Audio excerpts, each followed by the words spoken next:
Tout commence en 1886.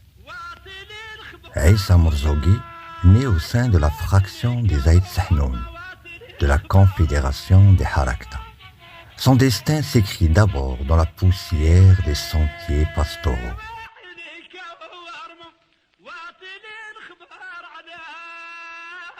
Jeune berger, il ne parcourt pas les montagnes seul. Il est accompagné de son frère et de son cousin. Ce dernier jouait un rôle crucial. Il est le Rekaba, le joueur de Kasbah, qui donne la réplique à la voix d'Aïssa. Ensemble, ils descendent parfois vers la Kasbah de Constantine ou d'Alger, transportant avec eux l'écho brut des hauts plateaux. C'est dans ce cadre familial et rural que se forge son style unique, avant que les maisons de disques ne s'y intéressent. Au début du XXe siècle, la carrière de Aïssa Al-Jarmoni prend une dimension régionale. Tunis, la ville est alors le poumon de l'industrie phonographique au Maghreb.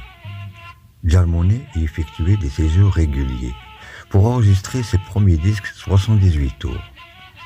On estime sa production totale environ 35 disques, soit près de 70 titres, enregistrés pour des labels comme Pathé, Vaidaphone et Polyphone. À Alger, il devient une figure incontournable des cafés populaires, imposant la musique bédouine là où la musique citadine régnait en maître.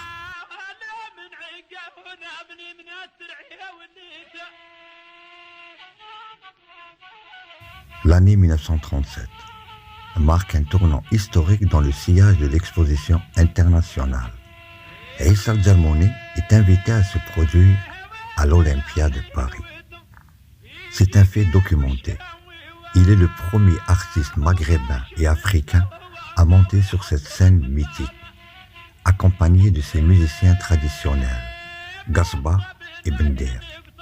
Il chante devant une salle composée de la diaspora algérienne et de curieux parisiens, offrant une visibilité mondiale au patrimoine chewi.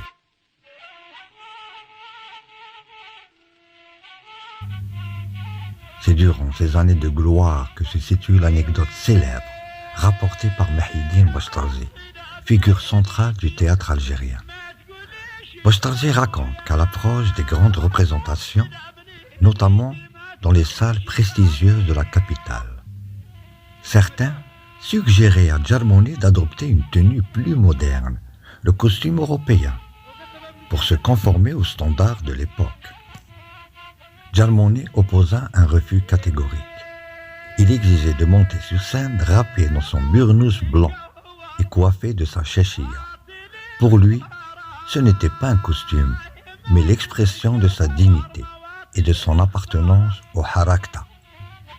Bouchtarzi notait avec admiration que cette fidélité vestimentaire imposait un respect immédiat au public, avant même que Aïssa ne pousse sa première note. Épuisé par une carrière intense et de nombreux voyages, Aïssa Al-Jarmoni s'éteint le 16 décembre 1941 à l'hôpital d'Ain Beida. Il laisse derrière lui une œuvre enregistrée qui reste, encore aujourd'hui, la référence absolue du chant bédouin des Aurès.